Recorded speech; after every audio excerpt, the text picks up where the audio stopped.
계시록 10장 8절부터 11절에 있는 하나님 말씀을 제가 봉독하겠습니다. 살아계신 하나님의 말씀입니다. 하늘에서 나서 내게 들리던 음성이 또 내게 말하여 이르되 내가 가서 바다와 땅을 밟고 서 있는 천사의 손에 펴 놓인 두루마리를 가지라 하기로, 내가 천사에게 나아가 작은 두루마리를 달라 한즉 천사가 이르되 갖다 먹어버리라. 내 배에는 쓰나 내 입에는 꿀같이 달리라 하거늘, 내가 천사의 손에서 작은 두루마리를 갖다 먹어버리니 내 입에는 꿀같이 다나 먹은 후에 내 배에서는 쓰게 되더라. 그가 내게 말하기를 내가 많은 백성과 나라와 방언과 임금에게 다시 예언하여야 하리라 하더라. 아멘. 오늘 주시는 말씀으로 말씀을 먹으라 라는 제목으로 영안교회를 담임하시는 박정근 목사님 말씀 전해주시겠습니다. 말씀 전해주실 때 큰 은혜 있기를 바랍니다. 예, 반갑습니다. 지난주에 이어서 두 번째 와서 그런지 훨씬 마음이 편안한 것 같아요. 여러분도 편한가요?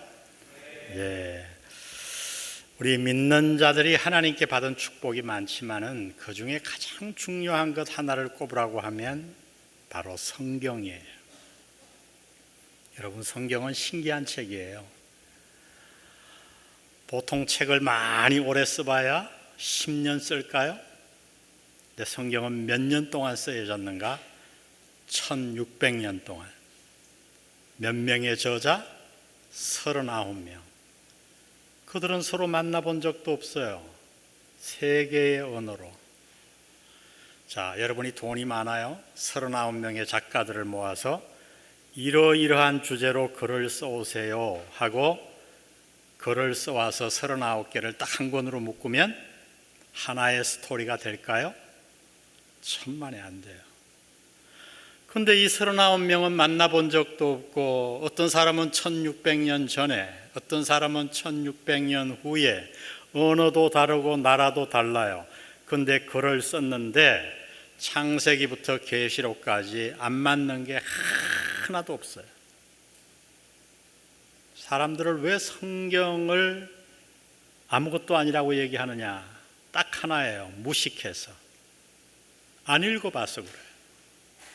성경을 읽어본 사람은 함부로 성경에 대해 얘기를 못해요. 왜요? 너무 기가 막히게 맞거든. 저는 대학원에서 영문학을 전공했는데 우리 예수를 안 믿는 영문학 교수님이 하루는 저에게 얘기했어요. 학생들에게 다. 이 세상에 가장 훌륭한 문학책은 바이블, 성경이다. 여러분, 에이브라함 링컨 대통령은 초등학교밖에 나오지 않았지만 가장 훌륭한 미국의 대통령이 됐어요. 이유는 뭐예요? 그는 성경을 많이 읽었어요.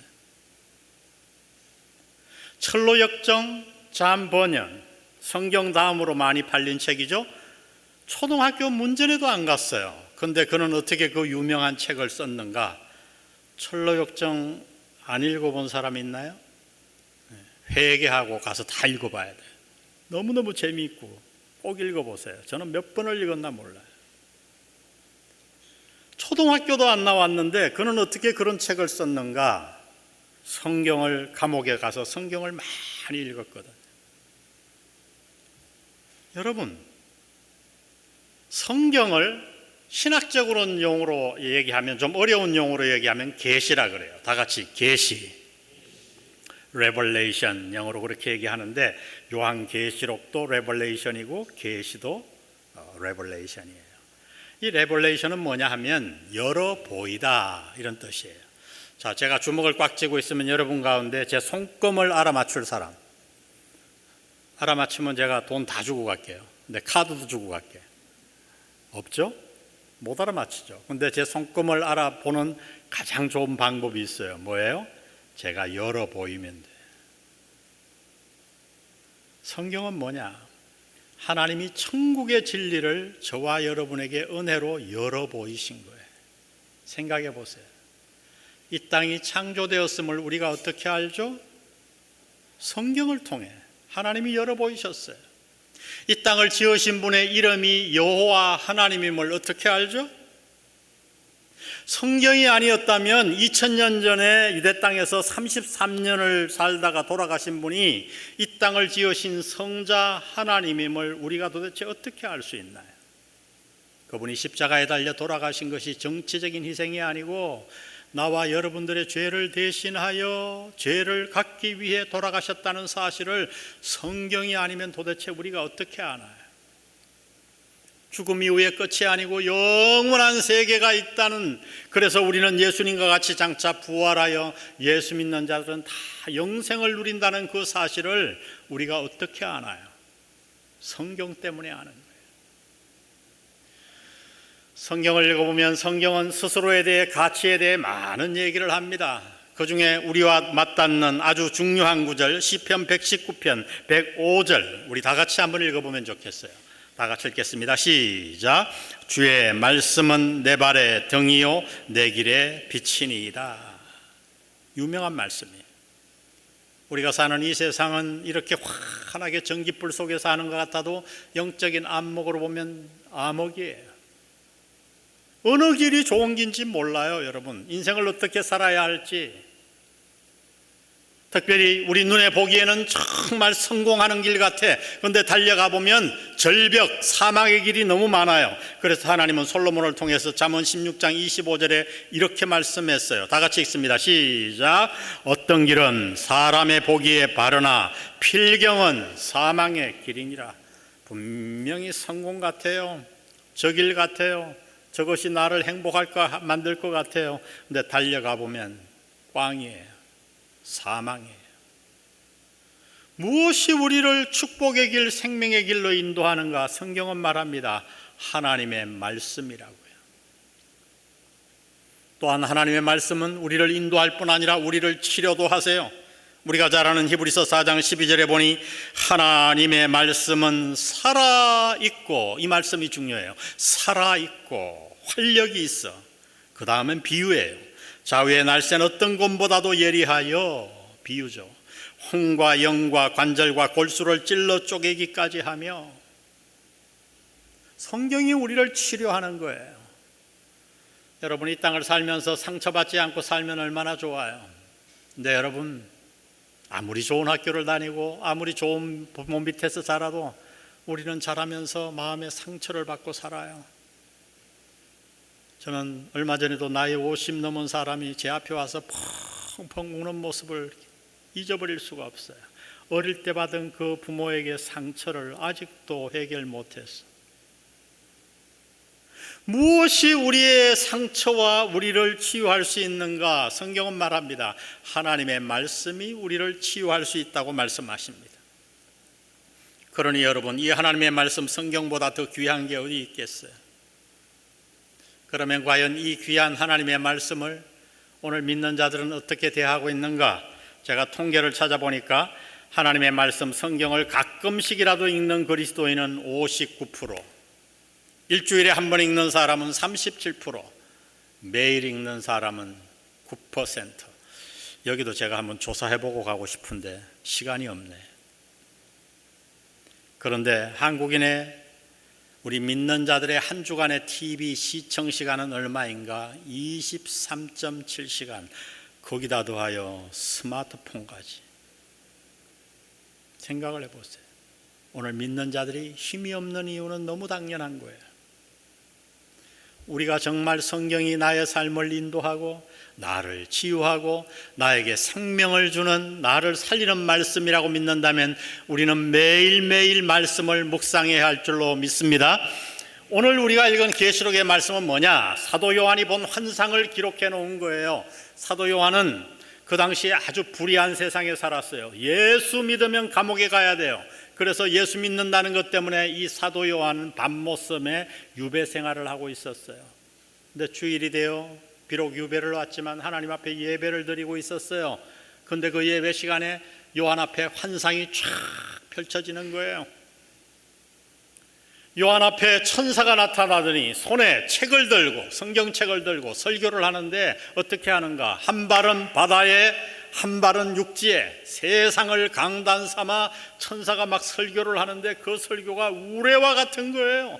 내용이 얼마나 좋은지. 요한도 평생 설교를 했지만 그런 설교는 처음 들어보는 거예요. 그래서 요한이 그 설교를 받아 적으려고 하니까 천사가 뭐라 그러는가? 받아 적지 말고 손에 들린 그 성경책을 갖다 먹어라. 그래서 요한이 그 책을 먹었다고 오늘 우리가 읽었어요. 성경책을 먹었어요. 근데 여러분, 이 성경책을 먹은 얘기는, 이 명령은 요한만 받은 게 아니에요. 구약의 선지자들도 받았어요. 에스겔서 2장 9절에 보니 내가 보니 보라 한 손이 나를 향하여 펴지고 보라 그 손에 두루마리 책이 있더라. 옛날 구약 때는 성경책이 없었어요. 두루마리에 기록했거든요. 3장 1절에 또 그가 내게 이르시되 인자야 너는 발견한 것을 뭐하라? 먹어라. 너는 이 두루마리를 먹고 가서 이스라엘 족속에게 말하라. 먹으래요. 성경책을 먹으래요.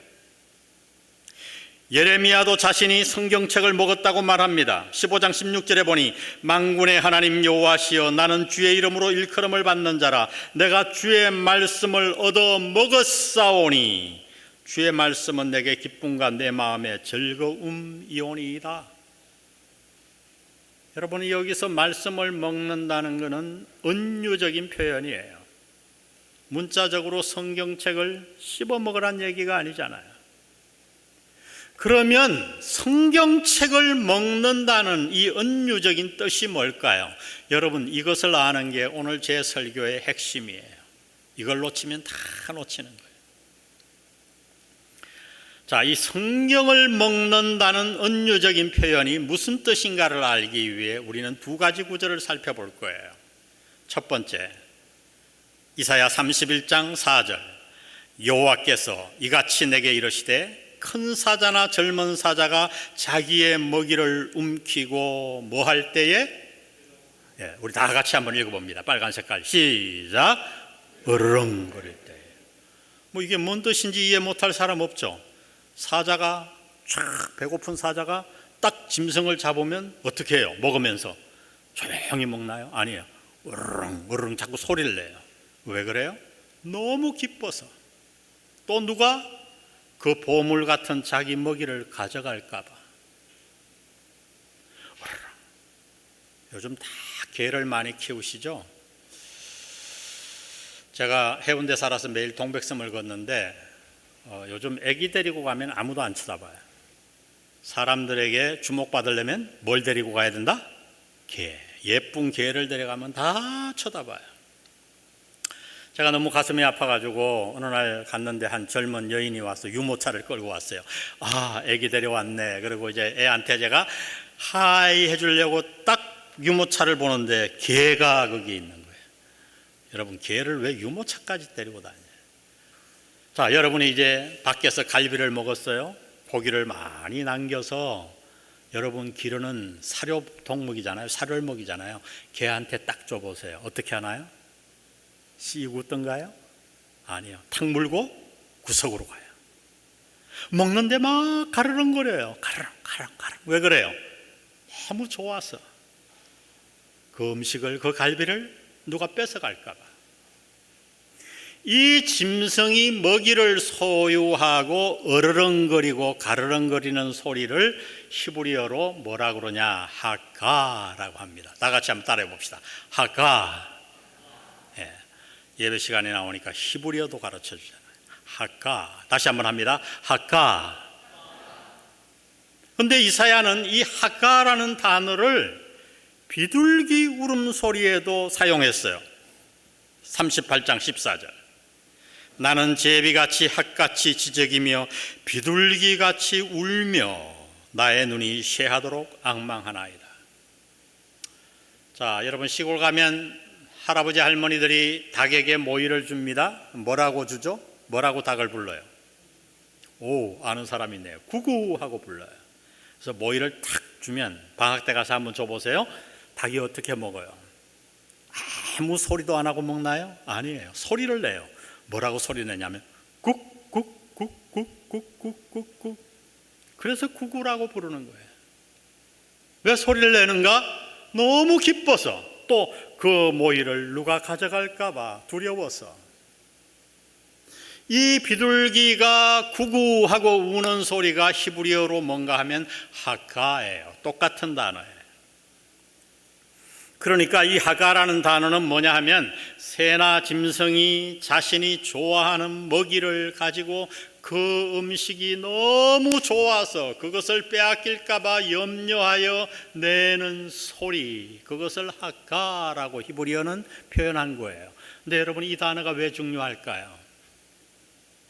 그 이유는 성경에서 이 단어가 우리 믿는 자들이 하나님의 말씀을 대할 때의 태도를 이야기하는 데 사용되어졌기 때문이에요.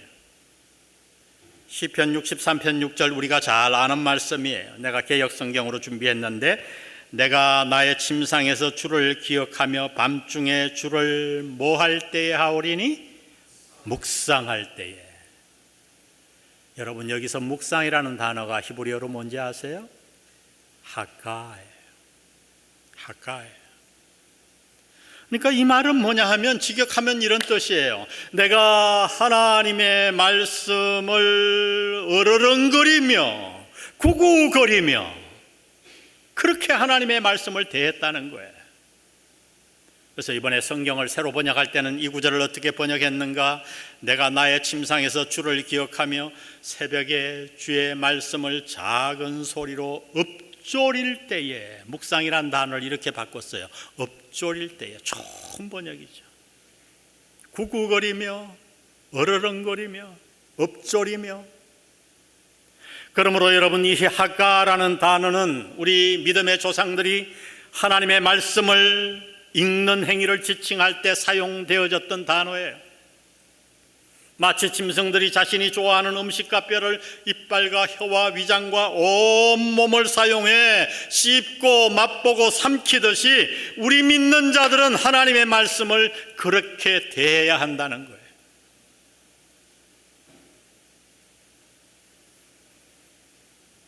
때로 이 말씀을 읽다가 너무 그 말씀이 기뻐서 찬양을 합니다.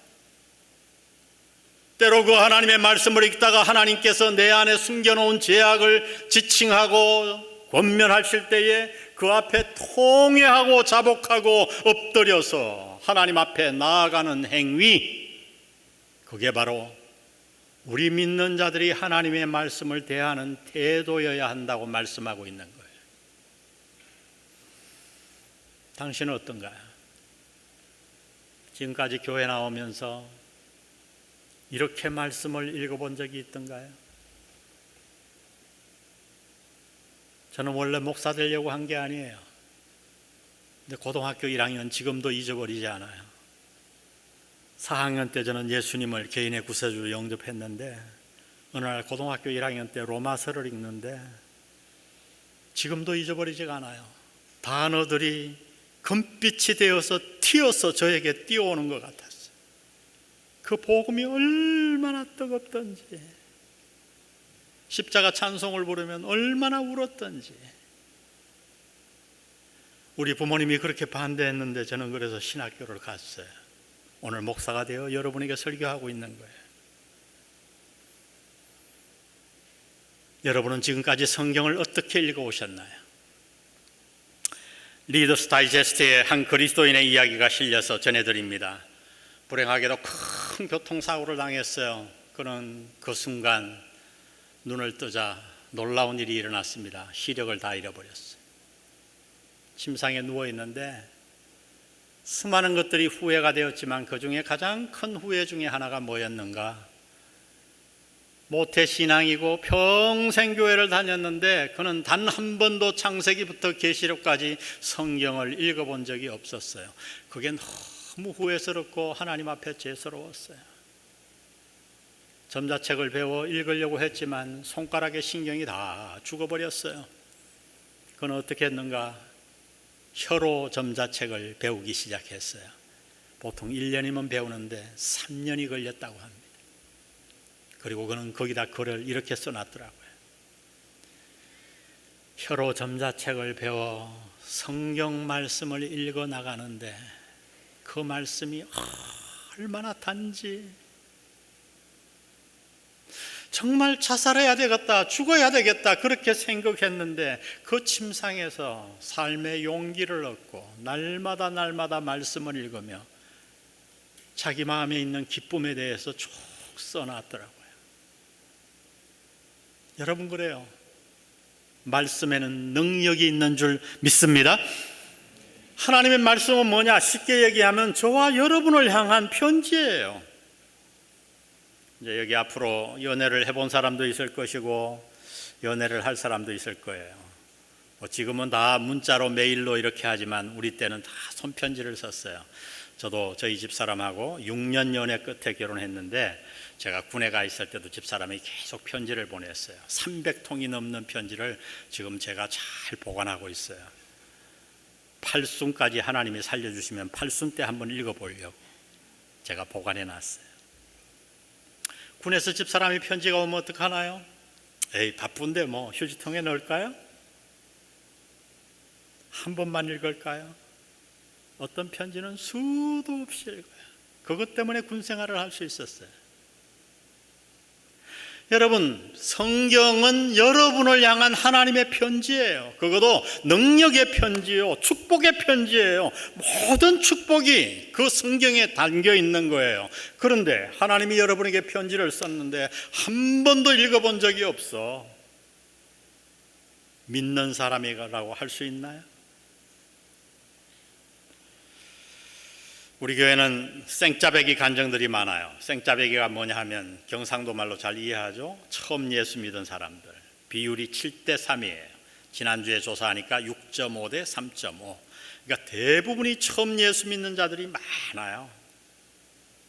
그 중에 한 사람이 얼마 전에도 제가 새가족 환영회에 들어갔더니 간증을 하는 거예요. 나이 50 중반이 넘어가면서 이상하게 새벽에 자꾸 잠이 깬대요. 5시에. 그럼 어떻게 하는가? 휴대폰 쭉 한 3, 40분 하다가 6시쯤 다시 잠들면 일어나면 늦잠이에요. 머리도 아프고 밥맛도 없고 직장도 늦고.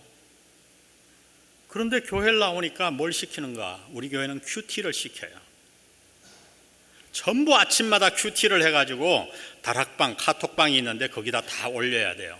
여기 중고등부도 한번 해보시기 바랍니다. 이제 큰일 났네. 새벽 되면 우리 교회는 막 카톡방에 큐티가 막 올라와요. 근데 여러분, 이 생짜배기가 큐티 하려니까 얼마나 어려워요.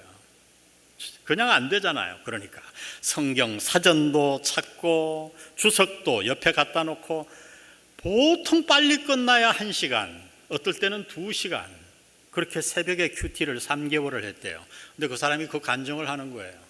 근데 처음에는 뭔지도 모르고 숙제라서 막 했는데 어느 날 그 말씀 가운데 어떤 말씀은 자기 가슴에 확 들어오더라는 거예요.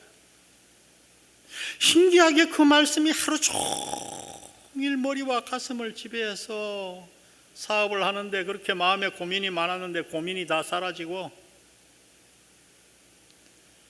그리고 나서 좋은 습관이 뭐냐? 큐티를 탁 집중적으로 하고 나니까 그 다음에 잠이 안 와요. 그래서 일어나서 어떻게 하는가? 헬스클럽 가는 거예요. 운동을 하고. 그래서 그는 간증했어요. 예수 믿고 내 삶이 바뀌었다. 아침 밥맛도 좋고 건강도 찾고, 그래서 사업에 나가니까 좋은 생각도 떠오르고 하나님의 말씀이 내 마음을 주관하니까 가족들이 그런데요, 당신 바뀌어도 너무 바뀌었다고. 여러분, 왜 그래요? 하나님의 말씀에 능력이 있는 줄 믿습니다. 능력이 있는 거예요. 우리 교회는 그렇게 쭉 와가지고 몇 년 제자훈련 과정을 거치면 5년이 돼야 그 과정이 다 끝나요. 5년째 되면 목자가 되기 위해, 다락방 순장이 되기 위해 저하고 1년간 사역반을 해야 돼요. 근데 그 사역반에서 가장 어려운 게 뭐냐? 로마서 8장을 1절부터 마지막까지 제 앞에서 토시 하나 안 틀리고 암송해야 돼요. 이게 다들 어려워갖고 난리예요. 이 소문을 듣고 그 중에 한 사람이 어떻게 했는가? 로마서 8장을 1년 전에 미리 암송했어요. 한 2-3달 걸려서 다 암송을 했는데 너무 그 8장 말씀이 좋은 거야. 그래서 이분이 어떻게 했는지 아세요? 로마서를 통째로 다 외우기 시작했어요. 사역반에 들어올 때 로마서를 거의 다 암송해서 와서 그 사역반에 5년밖에, 예수 믿은 지 5년밖에 안 된 사람이 가장 은혜를 끼쳤어요.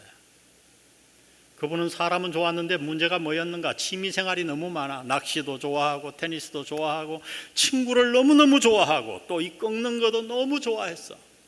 그래서 부인하고 딸들은 교회를 잘 나오는데 이분은 너무 친구가 많고 취미가 많아 교회를 1년에 한 서너 번밖에 못 나오는 거예요.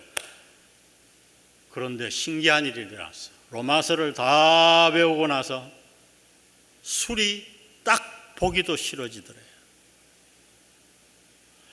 제가 이 얘기를 다른 생짜배기한테 했더니 그분이 저보고 그러더라고요.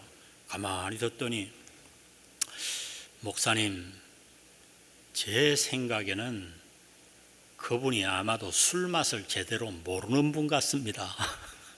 술이 그렇게 쉽게 끊어지냐는 거예요. 그리고 그가 완전히 바뀌었어요. 부인하고 얘기하고 딸들하고 얘기하고 가정이 완전히 바뀌고. 왜 그래요? 하나님의 말씀에는 능력이 있는 줄 믿습니다. 아멘. 하나님의 말씀은 살아있는 거예요. 제 큰손자가 이제 4학년이에요. 2학년 때 소문이 들려왔어요. 우리 며느리가 슬쩍 얘기하는 거예요. 장난감 하나를 너무 갖고 싶어 하는데 돈이 없대요. 너무 비싸대요. 제가 손자를 2학년 때 만났어요. 너 그 장난감 갖고 싶어? 갖고 싶대요. 10만 원이 훌쩍 넘어가는 아주 비싼 장난감. 그래서 제가 조건을 걸었어요. 네가 성경 한 번 읽으면 할아버지가 그거 사줄게. 그날부터요, 성경을 읽는데 하루 4시간, 5시간, 초등학교 2학년짜리가. 어느 날 가보니까 레위기를 읽고 있는데 너무 불쌍해. 너 뭔 뜻인지 아니? 그러니까 몰라요. 그냥 읽는 거야. 그래서 이러다가 안 되겠더라고. 그래서 모세오경까지 거의 읽었는데 스탑을 시키고 신약 성경만 한 번 읽으면 할아버지가 사줄게. 신약 성경을 다 읽고 그걸 사줬어요. 그 다음에 어떻게 하는지 아세요? 성경 구절 10개 외우면 용돈 줄게. 장난감 사줄게. 성경을 많이 외우게 시켰어요. 어느 날 이제 우리 아들이 유학을 가려고 하는 얘기가, 부부끼리 걱정을 하잖아요. 지금 이렇게 잘 있는데 유학 갔다 와서 또 어디 가서 일을 해야 되나, 이렇게 걱정을 하고 있는데 옆에 그 4학년짜리가 탁 앉아갖고 이러더래요. 아브라함은 하나님의 부르심을 받았을 때에 순종하여 장래에 유업으로 받을 땅에 나아갈새 갈 바를 알지 못하고 나아갔으며. 그냥 소파에 앉아있다가 축나 얘기하는 거예요. 그러니까 문맥을 다 알고 배웠다는 얘기잖아요. 부부가 너무 놀랐대요. 저는 우리 손자들이 기대가 돼요. 얼마 전에 우리 부목사님이 전화가 왔어요. 목사님, 우리 집사님 한 분이 자기하고 자기 아들하고 집에 와서 성경 과외를 해달라는데 해줘도 돼요? 하라고. 한 달 지나고 또 전화가 왔어요. 목사님, 한 달이 지났는데 봉투를 주는데 목사님 거기 100만 원이 들었어요. 일주일에 한 번 가르쳤는데. 제가 마음이 좀 쓰렸어요. 그런 건 나한테 부탁하지. 목사님 어떻게 하면 좋죠? 받아라. 그 집사님이 하는 얘기가 왜 이렇게 많이 넣냐 그랬더니 해운대 사는 부자예요. 자기 자녀들이 3명 있는데 고액과외를 시켰대요. 이 100만 원은 돈도 아니라는 거예요. 정말 국어, 영어, 수학 고액과외를 시켰는데 어느 날 하나님이 말씀하신 거예요. 내가 내 자녀에게 성경을 가르치기 위해 돈을 들여본 적이 있는가? 과외를 시켜본 적이 있는가? 너무 죄스러워. 목사님에게 오늘 봉투를 드리는 거라. 너무 좋은 일이죠. 여러분, 하나님의 말씀에는 능력이 있습니다. 아멘. 하나님이 무엇으로 천지를 창조하셨나요? 말씀으로. 요한복음에는 말씀이 육신이 되어 우리 가운데 거하시매, 예수님은 이 땅에 말씀의 형태로 오셨잖아요. 이 말씀의 저자가 누구예요? 성령 하나님이잖아요. 하나님은 우리에게 무엇을 통해 역사하시는가? 하나님의 말씀을 통해 역사하십니다. 이 말씀은 지금도 살아있고 능력이 있습니다. 말씀이 우리를 인도합니다. 말씀이 우리를 치료합니다. 말씀이 우리를 가장 좋은 축복의 길로 인도하는 거예요. 그러므로 오늘 여러분, 우리 모두 이 하나님의 말씀을 하가합시다. 아멘. 우리 옆에 분들 한번 인사합시다. 말씀을 하가합시다. 예.